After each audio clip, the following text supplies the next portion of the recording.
Isang mapagpalang araw sa inyo, mga kapuso. Ako po si Maria at welcome sa Kwentong Puso TV. May mga pagkakataong ang pinakamatamis na pag-ibig ay nag-iiwan ng pinakamasaklap na lason.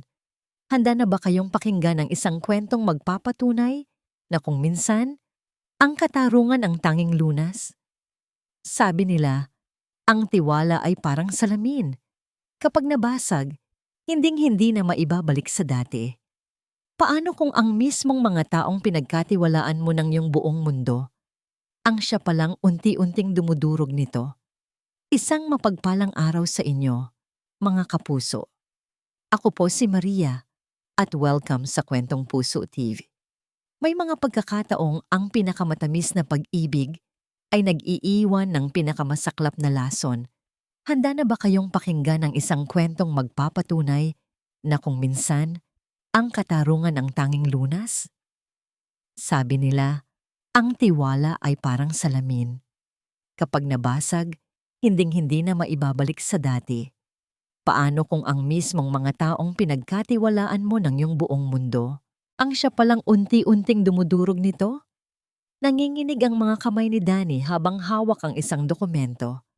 Ang mga salitang mortgage at collateral ay paulit-ulit na sumasayaw sa kanyang paningin, lumalabo, pagkatapos ay lumilinaw. Hindi, hindi maaari. Ang pirma sa ibaba ng papel, kamukha ng sa kanya, pero alam niya sa kaibuturan ng kanyang puso, hindi siya ang pumirma nito. Miguel, ano to? Nanginginig ang boses niya, halos isang pabulong lang, pero sapat na yon para mapatigil sa pagbibihis ang kanyang asawa. Lumingon si Miguel, at sa isang iglap, nawala ang ngiti sa kanyang mga labi. Namutla siya. Danny, saan mo nakuha yan? Hindi sinagot ni Danny ang tanong. Ang mga mata niya ay nakapako sa mukha ng lalaking pinangakuan niya ng habambuhay. Ang lupa ni na mama at papa. Isinanla mo? Let me explain, please. Pautal-utal na, sabi ni Miguel. Sinusubukang lapitan si Danny para kunin ang papel. Pero umatras si Danny. Yakap-yakap ang katibayan ng isang napakalaking pagkakanulo. Parang biglang nabingi si Danny. Ang tanging naririnig niya ay ang mabilis na kabog ng kanyang dibdib. Ang kapirasong papel na hawak niya ay hindi lang basta dokumento. Ito ang nag-iisang alaala ng kanyang mga magulang. Ito ang pangarap niya para sa kanilang mga anak. Ito ang pundasyon ng kinabukasang pinaghirapan niya. At ngayon, gumuho ang lahat. Bakit, Miguel? Bakit? Hindi makasagot si Miguel. Ang kanyang pagkataranta ay sapat ng kumpirmasyon. Yumuko siya, hindi makatingin sa mga mata ng kanyang asawa. Anong kaguluhan to?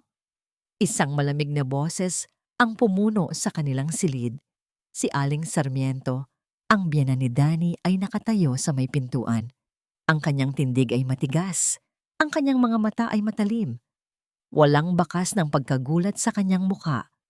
Tumingin siya sa papel na hawak ni Danny, pagkatapos ay sa sarili niyang anak. Isang buntong hininga ang pinakawalan niya na para bang isang maliit na aberya lang ang natuklasan.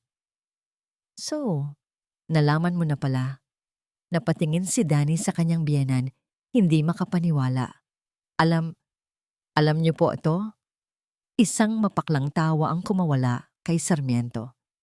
Alam? Danny, iha, ako ang nag-utos sa kanya. Ang bawat salita ay parang sampal. Mas masakit pa sa sampal. Parang isang punyal na dahan-dahang ibinabaon sa kanyang puso. Bakit po? Halos wala ng luhang lumalabas sa mga mata ni Danny sa sobrang pagkabigla. Dahil kailangan, matigas na sagot ni Sarmiento. Lumapit siya at kinuha ang dokumento mula sa nanlalambot na kamay ni Danny. May mga bagay na hindi mo maiintindihan dahil masyado kang simple mag-isip. Ginawa ko ang lahat para iligtas ang pamilyang ito, ang pangalan na dala-dala ng anak ko. Pamilya, bulong ni Danny. Pamilya rin ninyo ako, at ang apo ninyo sa sinapupunan ko. Hinaplos niya ang kanyang tiyan na medyo umuumbok na. Ngunit ang gesto na yon ay tila lalong nagpagalit kay Sarmiento. "Huwag mo akong dramahan, Danny. Masyado kang naging kampante sa bahay na to. Akala mo sa'yo na ang lahat." Lumapit pa ito at bumulong na may kasamang lason. "Isa ka lang sa mga pagkakamali ng anak ko." Doon na bumuhos ang mga luha ni Danny. Tumingin siya kay Miguel, naghahanap ng tulong ng kahit anong salita para ipagtanggol siya. Pero nanatili itong nakayuko, umiiyak ng walang tunog, isang duwag. "Lumayas ka sa pamamahay ko."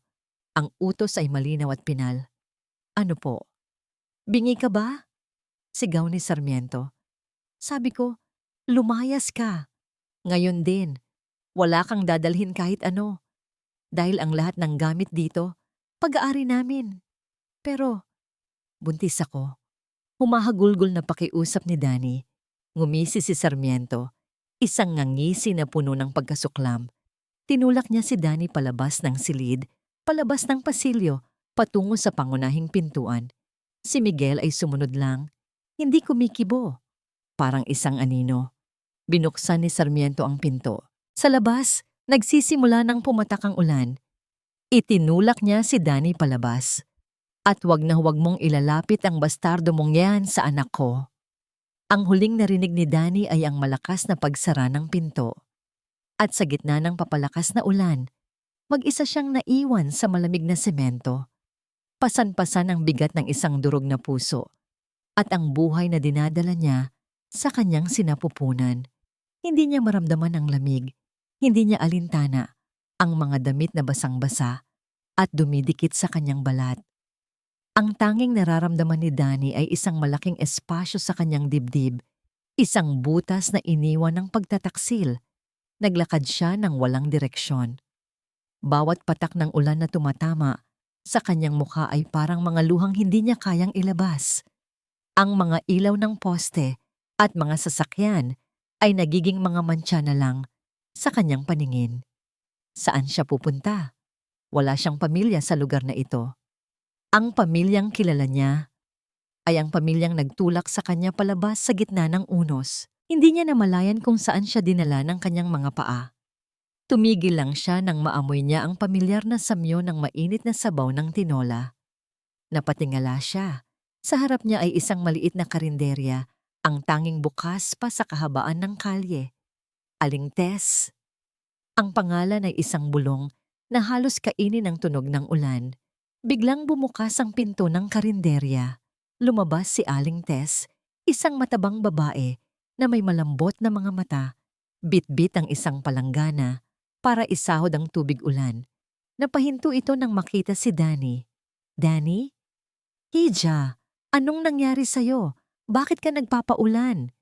Walang salitang lumabas sa bibig ni Danny. Ang nakita lang ni Aling Tess ay ang basag na anyo sa kanyang harapan. Walang dagdag na tanong, hinawakan ni Aling Tess ang braso ni Danny at marahan siyang hinila papasok sa init ng kanyang munting kainan. "Diyos ko po, halika rito." Pinaupo niya si Danny sa isang bangko, kumuha ng malinis na tuwalya at ipinatong sa balikat nito. Pumasok siya sa isang maliit na silid sa likod at bumalik na may dalang luma, pero malinis na duster. "Magpalit ka muna, Hija. Baka magkasakit ka niyan." Parang isang robot na sumunod si Danny. Nang makapagpalit na siya, may isang mangkok ng mainit na sabaw ng tinola na naghihintay sa kanya sa mesa. Umupo siya.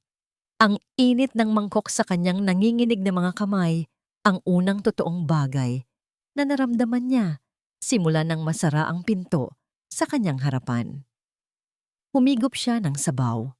At sa unang patak ng mainit na likido sa kanyang lalamunan, ang pader na itinayo niya sa paligid ng kanyang puso ay biglang gumuho. Sunod-sunod na pumatak ang kanyang mga luha, mas malakas pa sa ulan sa labas. Humagulgol siya, isang tunog na nagmula sa kaibuturan ng kanyang dinurog na kaluluwa.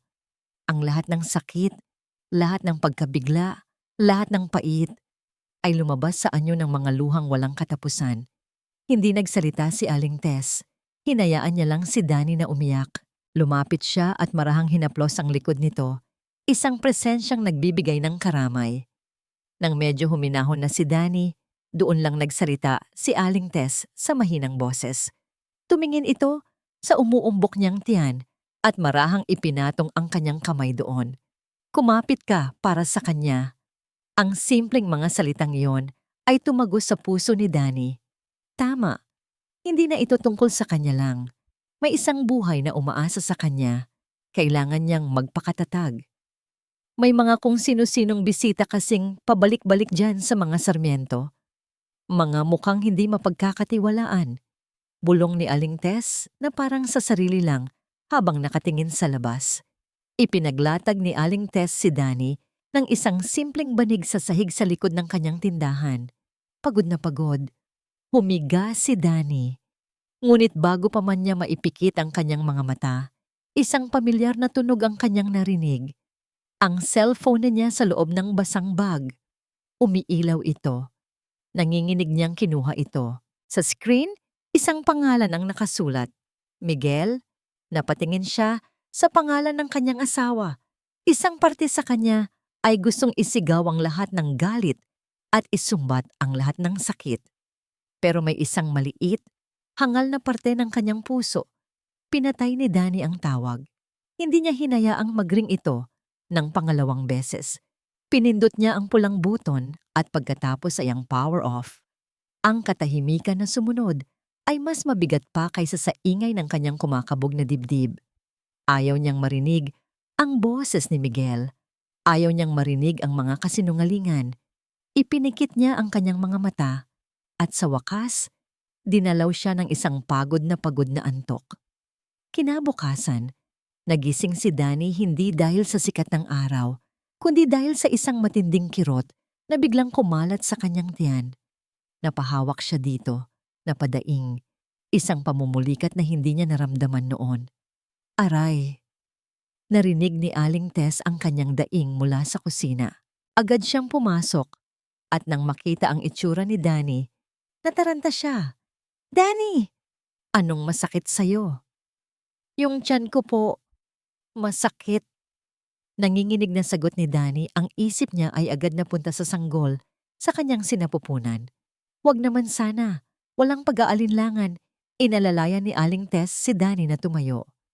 Magbibihis tayo. Pupunta tayo sa klinika.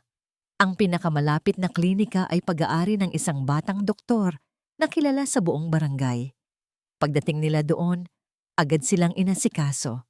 Si Dr. Enzo, isang lalaking may mahinahong muka at matatalinong mata, ay agad na nakilala si Danny. Mrs. Sarmiento, kayo po yung pasyente ko nung isang linggo, tama? Sabi niya habang chinecheck ang vital signs ni Danny. Mataas ang BP mo. Anong nangyari? Masyado kang stressed. Hindi makasagot si Danny. Nahihiya siya. Nahihiyang aminin na sa isang gabi, gumuho ang buong mundo niya. Si Aling Tess na ang sumagot para sa kanya.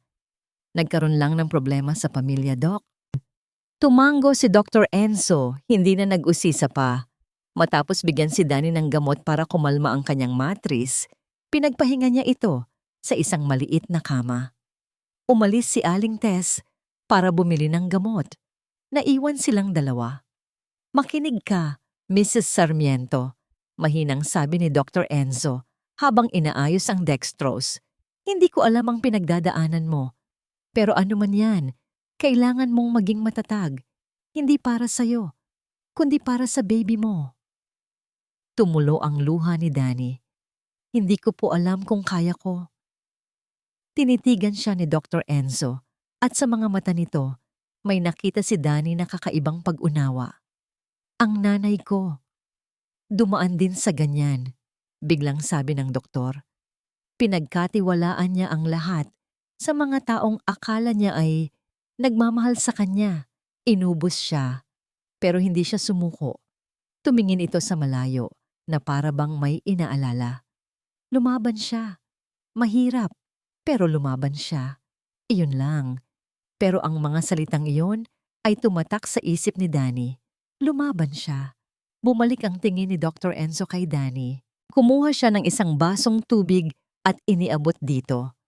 Ang unang hakbang ay ang huminga. Tinanggap ni Danny ang tubig. Sa unang pagkakataon, naramdaman niya ang isang kislap ng pag-asa. Siguro may paraan pa. May kilala akong abogado, sabi ulit ni Enzo. Mahusay pero masungit. Baka sakaling matulungan ka niya. Naputol ang kanilang pag-uusap nang bumukas ang pinto ng klinika. Isang pamilyar na boses ang narinig ni Danny, puno ng pagsusumamo. Danny, salamat sa Diyos at nandito ka. Danny, please. Hindi totoo ang iniisip mo. Pakinggan mo ako. Si Miguel. Nakatayo siya sa may pintuan, gusot ang damit. Namumugto ang mga mata. Napatitig si Danny, hindi makagalaw. Sa sandaling iyon, lumabas si Dr. Enzo mula sa maliit na opisina sa likod. Huminto siya. Tumingin siya kay Miguel. Isang tingin na kalmado, pero matigas. Ang tensyon sa loob ng munting silid ay biglang naging halos nasasalat. Humarap si Dr. Enzo kay Miguel. Ang kanyang katawan ay nagsisilbing harang sa pagitan nito at ni Danny. Mr. Sarmiento, kalmado ngunit may bigat ang bawat salita ng doktor. Mataas ang blood pressure ng pasyente ko. Kailangan niya ng katahimikan. Kung maari, bumalik na lang po kayo sa ibang araw. Gusto ko lang makausap ang asawa ko. Pilit ni Miguel. Ang mga mata ay nakikiusap kay Danny, pero hindi na tumingin si Danny. Ang nakikita na lang niya ay ang anino ng lalaking duwag na nagpabaya sa kanya. Kung may pagmamalasakit ka pa sa kalusugan niya at nang dinadala niya, mariing sabi ni Enzo, aalis ka. Walang nagawa si Miguel. Sa huling pagkakataon, tumingin siya kay Danny na may halong pagsisisi. Dahan-dahan siyang umatras. Bago siya tuluyang umalis, may iniabot siyang isang puting sobre kay Aling Tess na kadarating lang. Pakibigay kay Danny. Halos pabulong na sabi nito at mabilis na tumalikod. Nang makaalis si Miguel, bumagsak ang balikat ni Danny sa pagod. Kinuha ni Aling Tess ang sobre at iniabot sa kanya. Binuksan ito ni Danny. Sa loob, merong ilang pirasong pera. Sapat lang siguro para sa ilang araw. Ngunit hindi iyon ang nakakuha ng kanyang atensyon. Isang maliit na papel na nakatupi ang nahulog mula roon. Kinuha niya ito. Sa sulat kamay ni Miguel, nanginginig na nakasulat ang 4 na salita. Minamanmanan tayo ni Mama. Isang malamig na takot ang gumapang sa buong katawan ni Danny. Hindi lang ito simpleng away mag-asawa. Hindi lang ito tungkol sa pera. Isa itong laro na kontrolado ng kanyang biyenan. At siya ang piyesang gustong tanggalin sa chessboard. Tumingin siya kay Enzo. Ang takot sa kanyang mga mata ay napalitan ng isang bagay na mas matigas, isang desisyon. Doktor, yung abogado pong sinasabi ninyo, pwede niyo po ba akong samahan? Ang opisina ng abogado ay maliit at siksik sa mga libro. Si Attorney Romero ay isang babaeng nasa edad 50. May suot na salamin at matalas ang tingin. Mula sa simula, halata na ayaw niyang tanggapin ang kaso. Wala kang ebidensya, Hija. Salita mo laban sa salita nila. Sabi niya matapos marinig ang kwento ni Danny. At ang mga Sarmiento? May pangalan sila sa bayang ito. Mahihirapan tayong manalo. Pero totoo po ang sinasabi ko. Giit ni Danny. Ang katotohanan, sa korte ay kailangang may pruweba. Walang emosyong sagot ng abogado. Inilabas ni Danny ang kopya ng mortgage at ang papel na may sulat ni Miguel. Tinitigan ito ni Attorney Romero. Bahagyang kumunot ang noo nito. Sarmiento? Bulong ng abogado na parang may inaalala. Pamilyar ang pangalang yan. Tumingin siyang muli kay Danny. Sa mga mata nitong hindi umiiyak pero puno ng determinasyon, nakita niya ang isang inang handang gawin ang lahat para sa kanyang anak. Huminga ng malalim si Attorney Romero. Sige, sabi niya sa wakas. Tatanggapin ko ang kaso, pero binabalaan kita. Magiging madumi ang laban na ito. Susubukan nilang sirain ang pagkatao mo. Pagbalik nila sa klinika, isang sorpresa ang naghihintay kay Danny. Dinala ni Aling Tess ang panganay niyang anak, ang 5 taong gulang na si Leo. "Mama!" Tumakbo ang bata at yumakap sa mga binti ni Danny. Agad na lumambot ang puso ni Danny. Niyakap niya ng mahigpit ang kanyang anak. Nilanghap ang pamilyar na amoy nito. Ito ang dahilan kung bakit siya lalaban. "Mama, uuwi na po tayo?" Tanong ng bata. Ang mga mata ay puno ng pag-asa. Hindi nakasagot si Danny. Hinalikan na lang niya ang noo nito. Kinagabihan, habang tinutulungan niya si Aling Tess na magligpit sa karinderya, isang delivery man ang huminto. May iniabot itong isang makapal na brown envelope para kay Daniela Sarmiento. Nagtaka man, kinuha ito ni Danny. Galing ito sa isang law firm na hindi niya kilala. Dahan-dahan niyang binuksan ang sobre. Sa loob, nakasulat sa formal na lengguwahe ang mga salitang gumimbal sa kanyang kaluluwa. Isang formal na petisyon mula sa kampo ni Miguel Sarmiento. Hinihiling nito na ipagkait sa kanya ang kustodi ng kanyang mga anak, kasama na ang dinadala niya sa sinapupunan. Ang dahilan, adultery at matinding emotional and mental instability. Ang mga salita sa papel ay isang bagay, pero ang mga matang mapanghusga ng buong barangay, iyon ang mas mahirap harapin. Nagsimula ito sa maliliit na bagay. Ang magtataho sa kanto na dati masayang bumabati sa kanya tuwing umaga, ngayon ay iiwas ng tingin. Ang mga alis sa tindahan na dati nakikipagkwentuhan, ngayon ay nagbubulungan na lang kapag dumadaan siya. Humihinto kapag napapalingon siya. Kawawa naman si Miguel. Mukhang mabait pa naman yung asawa. Naku, nasa loob pala ang kulo. At buntis pa ha? Kanino kaya yan? Naririnig ni Danny ang mga salita, mga pira-pirasong laso na lumilipad sa hangin. Sa bawat bulong pakiramdam niya ay lalong lumiliit ang kanyang pagkatao. Gusto niyang magtago, gusto niyang isigaw na hindi totoo ang lahat, pero alam niyang walang maniniwala. Ang salita ng mga Sarmiento ay parang batas sa kanilang lugar. Ang pinakamasakit ay nang madamay si Aling Tess. Napansin ni Danny na unti-unting humihina ang benta sa karinderya. Ang mga dating suki na kumakain doon araw-araw, ngayon ay sa ibang lugar na nagpupunta. Ang mga tsismis ay kumalat na parang apoy. Ang nagpapatuloy daw sa taksil ay kasabwat din sa kasalanan. Isang hapon, nakita ni Danny si Aling Tess na tahimik na nakaupo, nakatingin sa mga mesang walang laman. "Aling Tess, pasensya na po.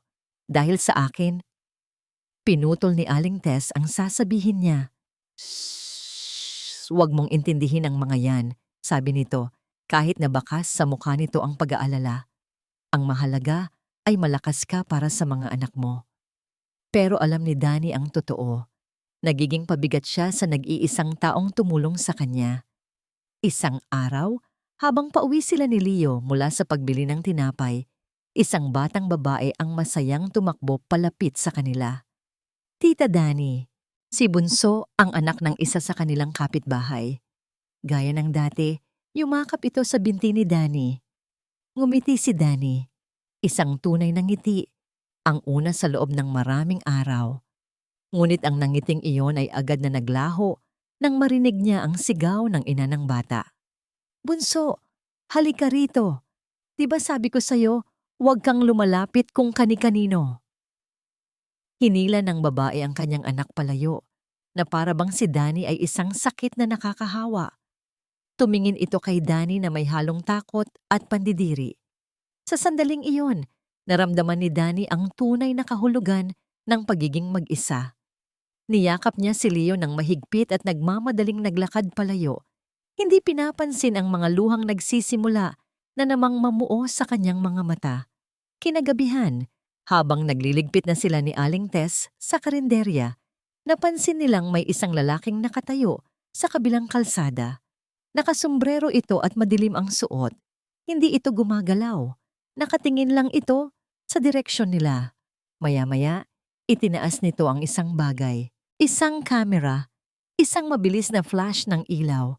Pagkatapos ay may kinuha itong maliit na notebook at ballpen at nagsimulang magsulat. Naramdaman ni Danny na nanuyo ang kanyang lalamunan. Hindi ito isang ordinaryong tsismoso. Iba ito, isang babala. Tumingin siya kay Aling Tess. Namumutla ang matandang babae. Sinasadya nila to, Danny. Nanginginig na bulong ni Aling Tess. Pinapakita nilang alam nila kung nasaan ka at kung sino ang kasama mo. Ang takot ay parang lason. Dahan-dahan itong kumakalat. Pinahihina ang iyong loob hanggang sa wala ka ng lakas para lumaban. Buong gabi, hindi mapakali si Danny. Ang bawat anino sa labas ng bintana ay tila ang lalaking may kamera. Ang bawat tunog ng sasakyan sa kalye ay tila isang banta. Pasensya na po ulit, Aling Tess. Nadadamay pa kayo, sabi ni Danny kinaumagahan. Ang boses ay puno ng pagkakasala. Ano ka ba? Sabi ni Aling Tess, pilit nang ngumingiti. Ang laban mo, laban ko na rin. Pero sa mga mata nito, nakita ni Danny ang pagod at pag-aalala. Nang tanghali, habang abala sila sa paghahanda ng pananghalian na halos walang bumibili, isang pamilyar na sasakyan ang huminto sa tapat ng karinderya. Bumaba mula rito si Dr. Enzo, may bitbit na mga supot ng grocery. Magandang tanghali, bati niya na may kasamang nangiti. Naisip ko lang na baka kailangan ninyo ng tulong sa pamamalengke. Ang simpleng gesto na yon ay parang sikat ng araw sa isang madilim na silid. Napaluha si Danny sa pasasalamat. Tumingin si Enzo sa kanilang dalawa, sa mga bakas ng takot sa kanilang mga mukha. Narinig ko ang nangyari kagabi. Seryosong sabi niya, huwag kayong mag-alala. Kinausap ko na si Attorney Romero. Gagawa tayo ng paraan. Ang mahalaga, hindi kayo nag-iisa dito. Ang mga salita niyang yun ay nagbigay ng kakaibang lakas kay Danny. Nagluto sila. Sa mesa ang pagkain ay simple lang. Pritong tuyo, sinangag, at itlog. Pero habang nagsasalo-salo sila sa katahimikan, naramdaman ni Danny ang isang kapayapaan na matagal na niyang hindi naramdaman. Isang panandali ang pagtakas mula sa kaguluhan. Pagkatapos kumain, nagpaalam si Enzo na tutulungan si Danny na ayusin ang iilan niyang gamit na naisalba sa isang maliit na kahon. Habang inaayos nila ang mga lumang damit at papeles, nalaglag ang isang luma at manipis na passbook. Pinulot ito ni Danny. Ito ang unang bank account niya noong dalaga pa siya. Bubuklatin na sana niya nang may isang resitong nahulog mula sa loob. Luma na ito at medyo naninilaw. Kinuha ito ni Enzo. Ano to? Tiningnan ito ni Danny. Isang resibo ng bank transfer. Malaki ang halaga. At ang petsa. Mahigit 3 taon na ang nakalipas. Bigla niyang naalala. Nung naospital si Mama Sarmiento. Yung atake niya sa puso. Mahinang sabi ni Danny. Ang alaala ay bumabalik. Walang-wala sila noon. Ubus daw ang ipon nila. Ibinigay ko ang lahat ng natitira sa savings ko para sa mga bayarin sa ospital. Tumingin si Enzo sa resibo, pagkatapos ay kay Danny. Sa ibaba ng resibo, may maliit na sulat kamay si Danny noon pa. Para sa hospital bill ni Mama. Nagkatinginan sila ni Enzo. Pareho ang iniisip. Ito na. Ito ang unang matibay na ebidensya. Isang pruweba na direktang sumasalungat sa anumang sasabihin ni Sarmiento na wala itong tinanggap na kahit isang kusing mula sa kanya. Isang pruweba ng kanyang sakripisyo. Isang nga ngiti ang unti-unting sumilay sa labi ni Danny. Isang tunay na ngiti, puno ng pag-asa. Biglang tumunog ang cellphone ni Enzo. Tumatawag si Attorney Romero. Sinagot niya ito at inilagay sa loudspeaker. Enzo, may balita ako at hindi maganda. Nawala ang nangiti ni Danny. Ano yon, attorney? Tanong ni Enzo. Nag-file ng motion ang kampo ng mga Sarmiento, sabi ng abogado sa kabilang linya. Isang formal request sa korte. Request para saan? Isang sandaling katahimikan. Hinihiling nila na isailalim sa DNA test ang sanggol sa sinapupunan ni Danny. Sa oras mismo na isilang ito. Ang kahilingan para sa isang DNA test ay isang sampal sa pagkatao ni Danny. Isang insulto hindi lang sa kanya, kundi sa pagiging ina niya. Sa mga sumunod na araw, ang bigat ng kahihiyan ay halos hindi na niya makayanan. Ito na ba ang sinasabi ni Attorney Romero na maduming laban? Isang hapon, habang nag-iisa si Danny sa karinderya at si Aling Tess ay namamalengke, isang itim at makintab na sasakyan ang huminto sa tapat. Bumaba mula rito si Aling Sarmiento. Hindi siya mukhang galit. Nakasuot siya ng isang simpleng bestida, ang buhok ay nakapusod ng maayos at ang mukha ay may anyo ng isang nag-aalalang ina. Pumasok siya sa loob, kasunod ang amoy ng mamahalin niyang pabango na tila hindi bagay sa simpleng lugar na yon. Danny, iha, pwede ba tayong mag-usap? Napatayo si Danny. Ang puso ay nagsimulang kumabog ng mabilis. Hindi hinintay ni Sarmiento ang sagot. Umupo ito sa isang mesa, inilapag ang kanyang branded na bag. May iilang customer sa loob na nagtitinginan, nagbubulungan. Alam ni Sarmiento na may nanonood at iyon mismo ang gusto niya. Hindi ko na alam ang gagawin ko sa'yo, Danny. Malungkot na sabi ni Sarmiento. Sapat lang ang lakas para marinig ng mga nasa paligid. Itinuring kitang tunay na anak. Binuksan ko ang pamamahay ko para sa'yo. Lahat ng luho na tinatamasa mo, galing sa amin. Napatikom ng kamao si Danny. Luho? Ang bawat sentimo sa bahay na yon ay pinagtrabahuhan niya. Minahal ka ng anak ko. Patuloy ni Sarmiento, nagsisimula ng mamasa ang mga mata. At anong isinukli mo?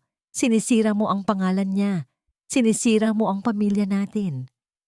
Tumingin siya sa mga nakikinig na customer na para bang humihingi ng simpatya. Pinalaki ako ng mga magulang ko na ang pinakamahalagang bagay sa mundo ay ang utang na loob. Ang tumanaw ng utang na loob. Hindi ko akalain na ang babaeng minahal namin na parang pamilya ay ganito, kawalang utang na loob. Ang bawat salita ay isang matulis na patalim. Gustong sumagot ni Danny, gusto niyang ipagsigawan ang totoo, pero walang boses na lumalabas. Para siyang pinako sa kinatatayuan, hinihiya sa harap ng maraming tao.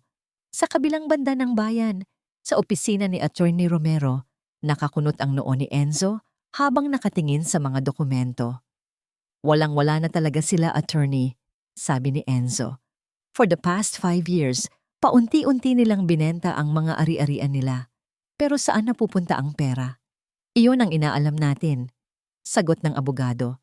Habang may tinatawagan sa telepono, may kinausap siya ng isang private investigator. Pagkatapos ng ilang minuto, ibinaba niya ang telepono at tumingin kay Enzo.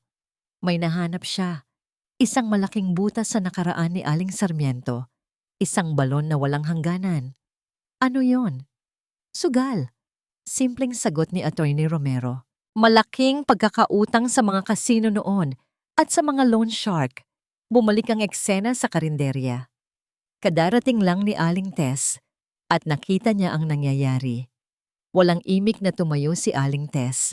Pumunta siya sa tabi ni Danny at hinarangan ito na para bang sinasangga ng kanyang katawan ang bawat salitang binitiwan ni Sarmiento. Napatigil si Sarmiento nang makita si Aling Tess. Ngumiti siya ng mapait. Sige, kampihan ninyo ang ahas, sabi niya. Bago tumayo, kinuha ang kanyang bag at naglakad palabas na may dignidad ng isang biktima. Nang makaalis ang sasakyan, doon lang ng hina ang mga tuhod ni Danny. Niyakap siya ni Aling Tess. Kinagabihan, habang nakahiga na si Danny at pilit na iwinawaksi sa isip ang mga nangyari, tumunog ang kanyang cellphone, isang unknown number. Nag-aalangan man, sinagot niya ito. Hello? Walang sumagot sa kabilang linya. Tanging ang tunog lang ng paghinga. Akmang ibababa na niya ang tawag nang may isang magaspang na boses ng lalaki ang bumulong. Alam ko ang ginawa ng biyenan mo. Mag-iingat ka. Pagkatapos ay isang malakas na tunog. Binabaan siya ng telepono. Ang araw ng pista ng barangay ay dumating na puno ng ingay at kulay. May mga banderita sa bawat kanto, malakas na tugtugan mula sa mga sound system at amoy ng mga nilulutong pagkain sa bawat bahay. Ito dapat ay araw ng kasiyahan, pero para kay Danny, ito ay isang araw ng pagkabalisa. Hindi na lang siguro ako lalabas, Aling Tess, sabi niya habang nakadungaw sa bintana at pinapanood ang mga taong nagdaraan. Ayokong makita ang mga tingin nila. Hija, mas masama kung magtatago ka, mahinahong sagot ni Aling Tess. Iisipin nilang totoo ang mga chismis. Ipakita mo sa kanilang hindi ka natatakot. Dumating si Enzo. Dala-dala si Leo na tuwang-tuwa sa mga palaro na nakikita nito sa labas. Tama si Aling Tess, Danny. Huwag mo silang bigyan ng ganoong kasiyahan. Yamangan mo. Kaya, labag man sa kanyang loob, lumabas si Danny. Ang sentro ng kasiyahan ay ang plaza, kung saan may isang malaking entablado. Ang pamilya Sarmiento, bilang isa sa mga pinakamalaking sponsor, ang bida sa programa. At doon, sa gitna ng entablado, nakatayo si Aling Sarmiento. Suot ang isang eleganteng Filipiniana at ngumingiti sa lahat na para bang siya ang reyna ng buong bayan. Nagsimula siyang magsalita. Ang boses ay puno ng pagmamahal na pilit. Sa espesyal na araw na ito, nais po naming parangalan ang pinakamahalagang ilaw ng ating komunidad. Ang mga ina. Pumalakpak ang mga tao. Nagsimulang magtawag si Sarmiento ng mga pangalan ng mga ulirang ina. Binibigyan ng isang maliit na tropeo at regalo. Gusto na sanang umalis ni Danny, pero hinawakan ni Leo ang kanyang kamay. At para sa ating huling parangal, tumaas ang boses ni Sarmiento. Nakuha ang atensyon ng lahat. Isang very, very special award para sa isang babaeng dumadaan sa matinding pagsubok pero nananatiling matatag para sa kanyang mga anak. Ang aking minamahal na manugang Daniela Sarmiento. Natigilan ng lahat. Ang mga bulungan ay biglang huminto. Ang lahat ng mga mata ay napunta kay Danny. Pakiramdam ni Danny ay tinakasan siya ng lahat ng dugo sa kanyang katawan. Naramdaman niyang nanlamig ang kanyang mga kamay. Ito ay isang patibong, isang pampublikong pagpapahiya. Habang naglalakad siya papunta sa entablado na para bang may sariling isip ang kanyang mga paa, naramdaman niya ang isang mabilis at mainit na pagpisil sa kanyang kamay. Si Enzo. Nakatayo siya sa gilid ng mga manonood at ang mga mata nito ay nagsasabing, "Kaya mo yan." Ang maliit na gesto na yon ay parang isang kalasag. Huminga ng malalim si Danny. Inayos niya ang kanyang tindig at nagpatuloy sa pag-akyat. Sa entablado, niyakap siya ni Sarmiento.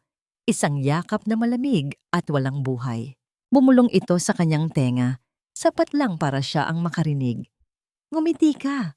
Lahat sila nakatingin sa'yo. May kinuha si Sarmiento na isang kahon ng regalo. Isang munting regalo, iha, para ipakita na kahit anong mangyari, pamilya pa rin tayo. Sa harap ng lahat, binuksan ni Danny ang regalo. Sa loob, isang mamahaling kumot ng sanggol, isang kumot na puting-puti at malambot, isang paalala sa sanggol na gusto nitong agawin, isang insulto na nakabalot sa anyo ng kabutihan. Inaasahan ng lahat na iiyak siya. Inaasahan ni Sarmiento na masisira siya. Pero tiningnan lang ni Danny ang kumot. Pagkatapos ay tumingin siya ng diretso sa mga mata ng kanyang biyenan. Isang tingin na kalmado, malamig, at sa unang pagkakataon, walang takot. Kinuha niya ang mikropono. "Maraming salamat po," sabi niya. Ang boses ay malinaw at matatag. "Mama." Isang salita lang, pero sapat na yon. Ang pagdidiin sa salitang mama ay isang hamon. Naguguluhan ang mga tao. Hindi nila naintindihan ang nangyari, pero naramdaman nila ang bigat sa hangin. Bumaba si Danny ng entablado na may dignidad. Naglakad siya palayo sa maraming tao, palayo sa ingay. Kailangan niya ng hangin.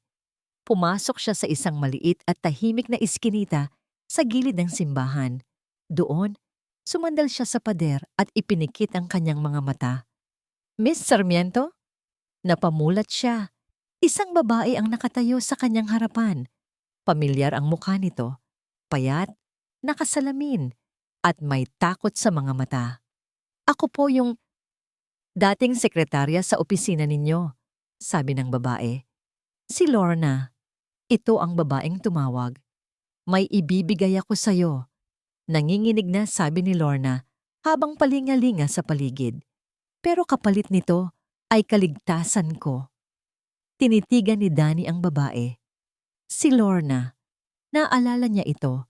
Isang tahimik na sekretarya na laging nakayuko, na bigla na lang nawala sa opisina. Ang sabi ni Sarmiento ay nag-resign daw ito. Anong ibig mong sabihin? Tanong ni Danny. Tinanggal ako sa trabaho ng walang dahilan. Nanginginig na paliwanag ni Lorna. Dahil marami akong alam, pinilit niya akong gawin ang mga bagay na labag sa batas. Ngayon, natatakot ako para sa buhay ko. Mula sa kanyang bulsa, may dinukot si Lorna na isang maliit na bagay at mabilis na isiniksik sa kamay ni Danny. Isang USB flash drive.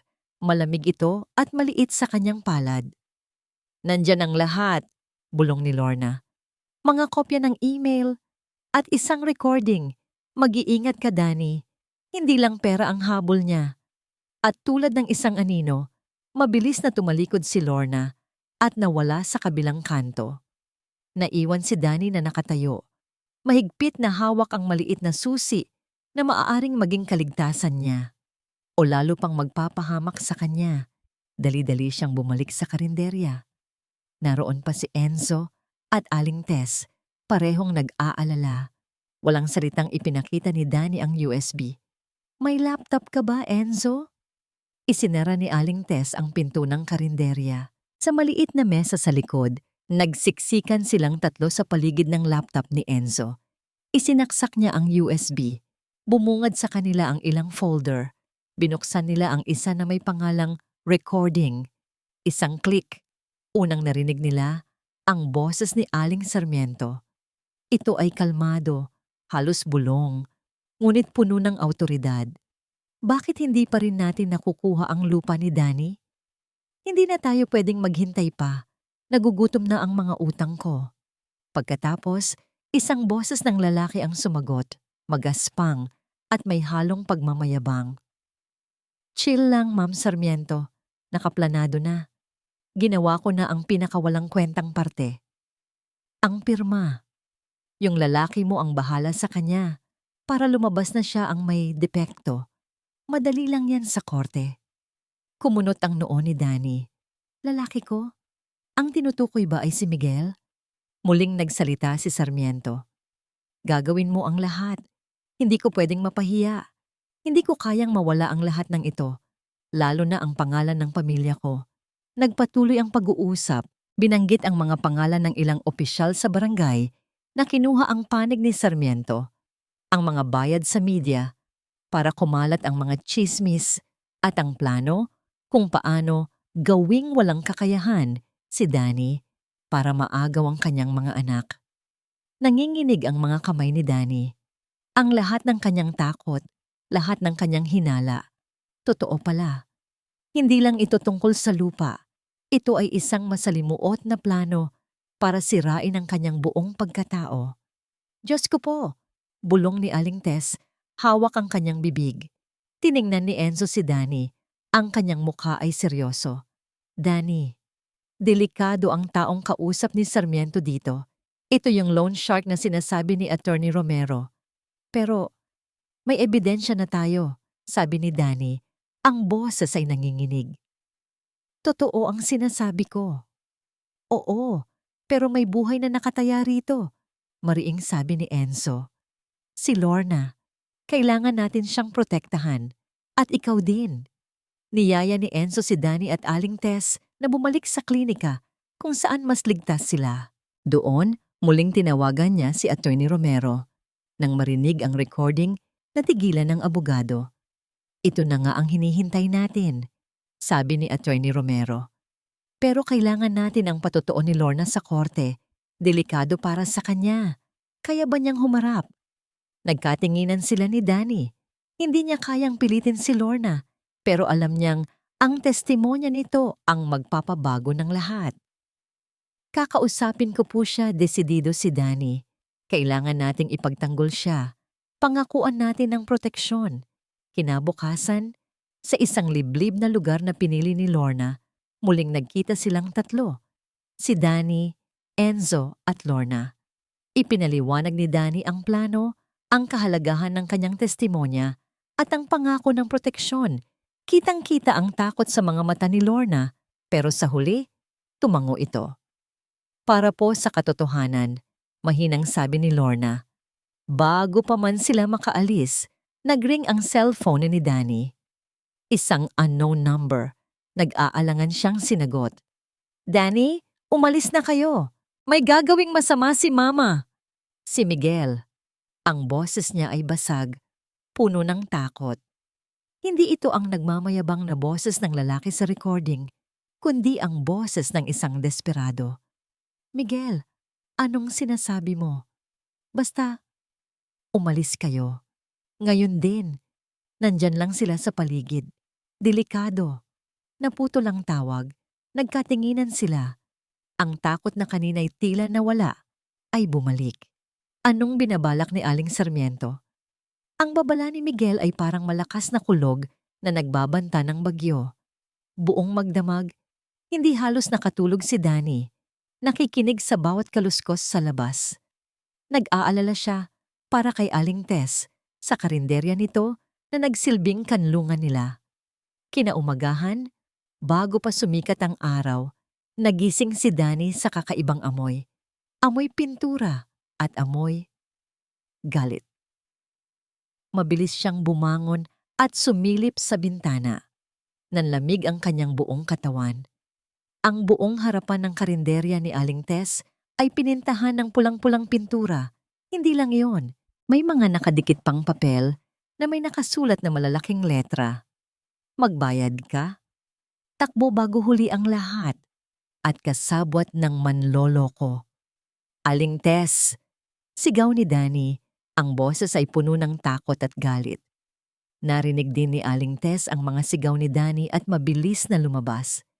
Nang makita ang kanyang karinderya, ang tanging kabuhayan niya ay naging ganito. Napahawak siya sa kanyang bibig, nanginig ang kanyang mga labi. Gaginawa nila to. Pabulong na sabi ni Aling Tess, hindi makapaniwala. Dumating si Enzo na pinuntahan ng karinderya matapos makatanggap ng text mula kay Danny. Nang makita niya ang eksena, kumuyom ang kanyang kamao. Hindi na ito basta banta, mariing sabi ni Enzo. Sinasadya na nilang manira ng buhay. Ngunit sa gitna ng pagkasira at takot, may isang kakaibang bagay ang nagsimulang mangyari. Isa-isang dumating ang mga kapitbahay. Ang magtataho, ang nanay ni Bunso, ang matandang tindera ng gulay. Nagulat sila sa nakita. Sa simula, may pag-aalangan pa. Pero nang makita nila ang luha sa mga mata ni Aling Tess at ang pagod sa mukha ni Danny, may isang bagay ang nag-alab sa kanilang mga puso. Hayop sila. Sigaw ng isang lalaki. Hindi na tama yan. Aling Tess, huwag kang mag-alala. Tutulungan ka namin, sabi ng isang ginang. Isa-isa silang kumuha ng mga timba ng tubig, mga basahan, at mga brush. Nagsimula silang maglinis. Ang mga bata ay tumutulong din, pinupulot ang mga papel na nakadikit sa dingding. Ang mga dating bulong ay napalitan ng mga salita ng suporta. Ang mga dating mapanghusgang tingin ay napalitan ng mga mata na puno ng simpatiya. Sa loob ng ilang oras, ang pulang pintura ay unti-unting nawala at ang mga pader ng karinderya ay bumalik sa dating kulay nito. Sa sandaling iyon, naramdaman ni Danny ang isang kakaibang lakas. Hindi na siya nag-iisa. Ang kanyang laban ay naging laban na ng komunidad. Maraming salamat po sa inyong lahat. Umiiyak na sabi ni Danny. Ang mga luha niya ay mga luha ng pasasalamat. Danny, huwag kang mag-alala, sabi ng nanay ni Bunso.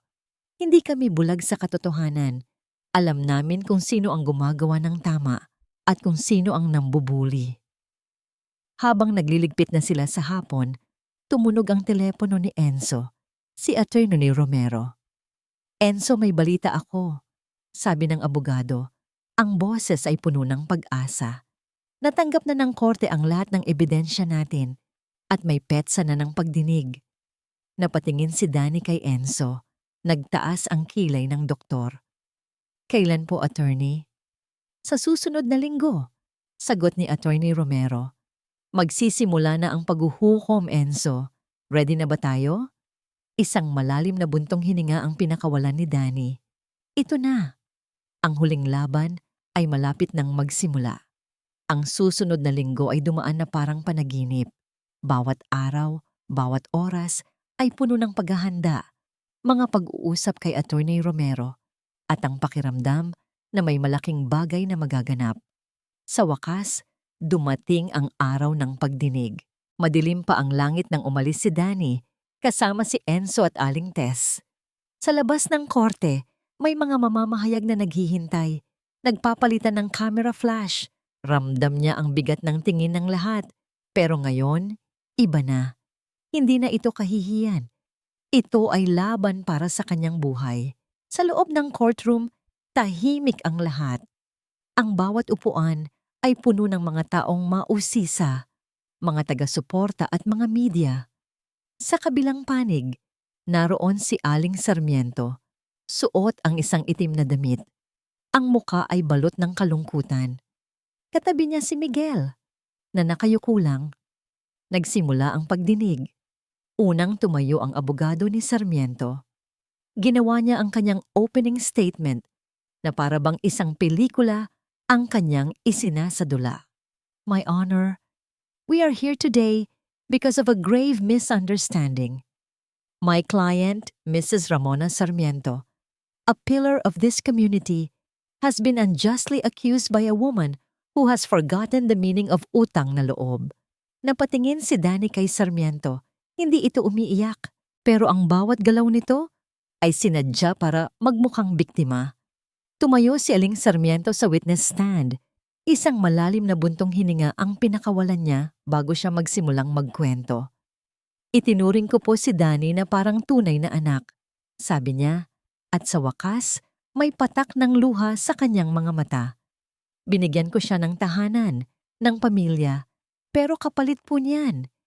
Sinira niya ang lahat. Sinira niya ang pangalan ng anak ko. Pinaghihinalaan pa niya ang pagkatao ng aking apo sa tuhod. Ang bawat salita ay tinusok ang puso ni Danny. Ang mga kasinungalingan, ang pagpapanggap, ang kalupitan sa likod ng malambot na boses. Gusto niyang tumayo at sumigaw. Pero hinawakan ni Enzo ang kanyang kamay sa ilalim ng lamesa, isang paalala na manatiling kalmado. Nagpatuloy si Sarmiento, idinedetalye ang pagka-depressed daw ni Danny, ang pagiging paranoid nito, at ang paghahanap ng atensyon sa ibang lalaki. Ang lahat ng ito ay pilit na idinugtong sa di umano'y pagiging unstable ni Danny. Sa mga oras na yon, pakiramdam ni Danny ay siya ang nililitis, hindi si Sarmiento. Ang mga titig ng mga tao, ang mga bulungan, ang mga salitang sinasabi ni Sarmiento ay dahan-dahang gumuguho sa kanyang depensa. Nang mag-break ang korte para sa pananghalian, agad lumabas si Danny. Ang kailangan niya ay sariwang hangin. Naramdaman niya ang matinding pagod sa katawan at isip. Sumunod si Enzo sa kanya. Walang salitang inabot nito ang isang baso ng tubig. Kaya mo yan, Danny, mahinang sabi niya. Huwag kang maniniwala sa mga sinasabi niya. Pero sa loob-loob ni Danny, may isang kaisipan ang nagtanim ng pagdududa. Totoo nga kaya ang lahat ng sinasabi niya? Ako ba talaga ang may problema? Nang bumalik sila sa loob, mas tensyonado ang atmosphere. The defense calls its first witness, sabi ng abogado ni Sarmiento. Nagtataka si Danny. Sino pa kaya ang gagamitin ni Sarmiento? Bumukas ang pinto sa gilid at isang babae ang lumabas. Nanlaki ang mga mata ni Danny. Ang babaeng lumabas ay si Beth, ang kanyang matalik na kaibigan nung dalaga pa siya. Ang kaibigang pinagkatiwalaan niya ng lahat ng kanyang sikreto. Nakangiti si Beth, pero ang nangiting iyon ay hindi umabot sa kanyang mga mata. Tumingin ito kay Danny, isang sulyap na puno ng pag-iwas. "Please state your name for the court," sabi ng clerk. "Bethany Reyes po," sagot ni Beth. Pagkatapos, nagsimula ang pagtatanong. "Miss Reyes," sabi ng abogado ni Sarmiento, "gaano niyo po katagal kakilala si Miss Daniela Sarmiento?" "Simula po high school," sagot ni Beth. "Matalik po kaming magkaibigan." "Matalik na kaibigan?" ulit ng abogado. "Kung gayon, masasabi niyo po ba ang totoo tungkol sa kanyang pagkatao?" Tumango si Beth. Sa mga mata ni Danny, nakita niya ang isang pagtataksil na mas masakit pa kaysa sa ginawa ni Miguel. "Opo," sabi ni Beth. May ugali po talaga si Danny na maging dramatic. At minsan po, medyo mahilig po siyang magsinungaling para makuha ang gusto niya. At madali po siyang ma-stress. Minsan po, nagsusungit na siya, parang nawawala sa sarili. Ang mga salita ni Beth ay parang matutulis na karayom na tumutusok sa puso ni Danny. Ang bawat pahayag nito ay nagpinta ng isang maling larawan. Isang Danny na hindi niya kilala. Isang Danny na mahilig magsinungaling at madaling ma-stress. Nakasaksi rin po ako minsan na nakikipag-text siya sa ibang lalaki. Sabi pa ni Beth, habang nakatingin ng diretso sa abogado ni Sarmiento, iniiwasan ang tingin ni Danny. May mga pagkakataong hindi na po namin siya maintindihan. Nagdududa po kami sa kanyang pag-iisip. Ang abogado ni Sarmiento ay masayang ngumiti matapos pakinggan ang mga testimonya ni Beth. "Salamat, Miss Reyes. Maraming salamat sa inyong katapatan." Nang bumalik si Beth sa kanyang upuan, hindi nito makuhang tumingin kay Danny. Ang abogado ni Sarmiento ay lumapit kay Danny na para bang isang tigre na handa ng sumakmal. "Sarmiento," sabi nito, ang boses ay puno ng paghamak. "Kung gayon po, batay sa testimonya ng inyong matalik na kaibigan, masasabi po ba ninyong kayo ay nasa maayos na pag-iisip upang alagaan ang inyong mga anak?" Hindi nakasagot si Danny. Naramdaman niya ang matinding kaba sa kanyang dibdib. Pilit niyang hinahanap ang boses niya, pero parang nawala ito. "Miss Sarmiento?" ulit ng abogado, may halong pang-iinsulto. Bago pa man makasagot si Danny, biglang tumayo si Attorney Romero. "Objection, Your Honor. The question is leading and speculative." "Sustained," sabi ng huwes. "Counsel, please rephrase." Ngumisi lang ang abogado ni Sarmiento at nagpatuloy sa pag-atake. "Batay sa inyong pag-uugali noon pa man at sa bigat ng mga akusasyon nyo ngayon, Miss Sarmiento?" Diretsong tanong nito. "Hindi po ba posible na ang lahat ng mga sinasabi nyo ay bunga lang ng inyong imahinasyon, ng inyong mental instability?" Nagkatinginan si Danny at Enzo. Ang mga salitang mental instability ay parang paulit-ulit na nag-e-echo sa kanyang utak. Ito ang huling baraha ng mga Sarmiento, ang pinakamalaking paninira. Pakiramdam ni Danny ay unti-unti siyang nawawalan ng lakas. Ang abogado niya, si Attorney Romero, ay may bakas na rin ng pag-aalala sa mukha.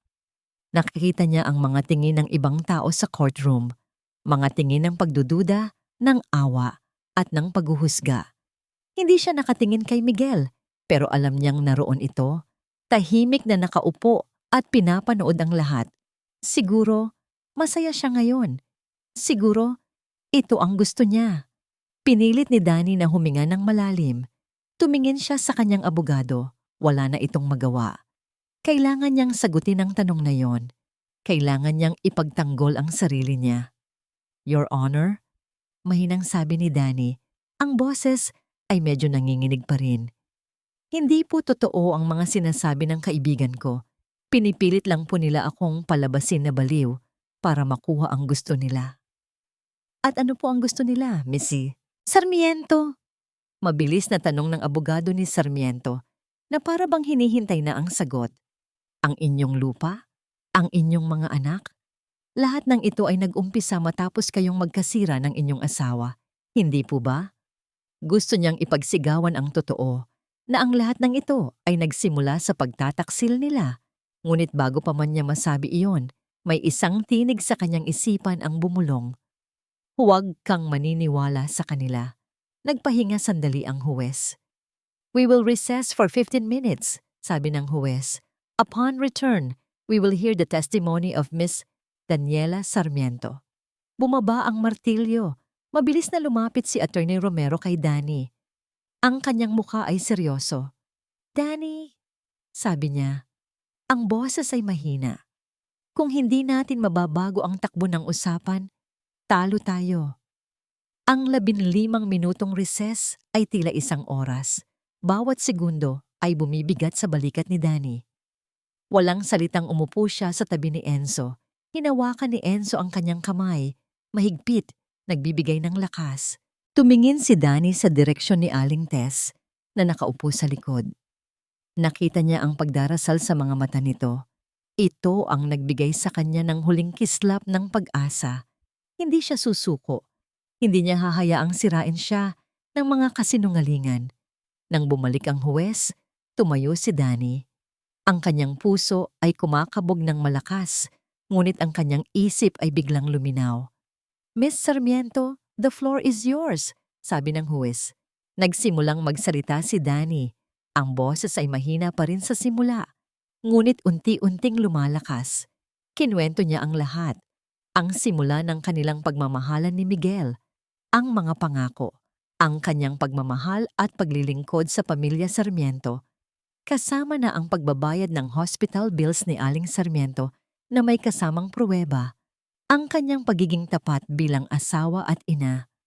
Pagkatapos, kinuwento niya ang gabi kung paano niya natuklasan ang lahat. Ang pagtataksil ni Miguel, ang pagpapalsipika ng kanyang pirma, ang plano ni Aling Sarmiento na agawin ang kanyang mga anak. Hindi ko po hiningi ang lahat ng ito, Your Honor, matatag na sabi ni Danny. Ang tanging gusto ko lang po ay isang pamilya. Pero sinira po nila yan. Hindi ko po pinagpapantasyahan ang lahat ng ito. Ito po ang katotohanan. Nang makumpleto ni Danny ang kanyang testimonya, tumayo ang abogado ni Sarmiento. Miss Sarmiento, sabi nito, ang boses ay puno pa rin ng pagdududa. Malalim ang emosyon niyo sa kwento ninyo. Hindi po ba't ito ay nagpapatunay lang sa inyong mental instability? Na ang lahat ay bunga lamang ng inyong matinding galit?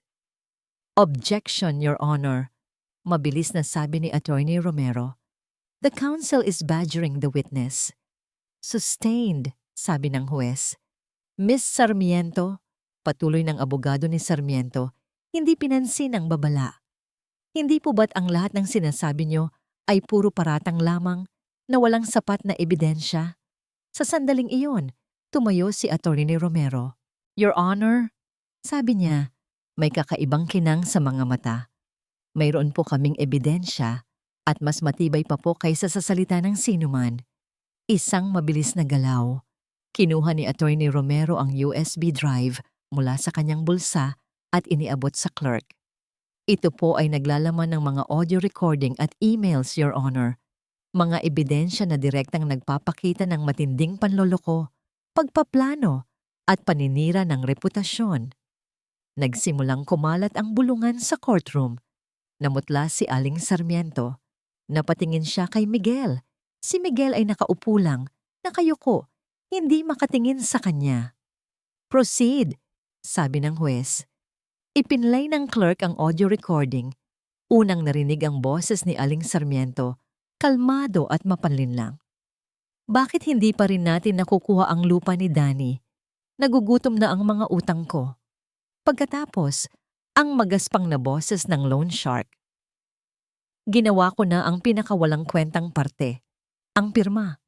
Yung lalaki mo ang bahala sa kanya para lumabas na siya ang may depekto. Madali lang yan sa korte. Isang malakas na gasp ang narinig mula sa mga manonood. Napatayo si Aling Sarmiento. Sinungaling! Fake yan! Hindi totoo yan! Sigaw niya, ang kanyang tinig ay nanginginig sa galit. Order in the court! Sigaw ng huwes.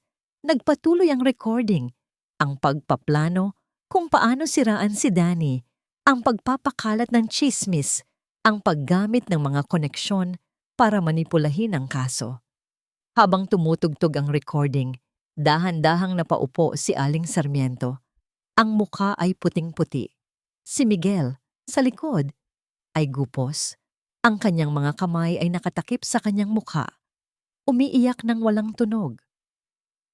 At mayroon pa po kaming isang testigo, Your Honor.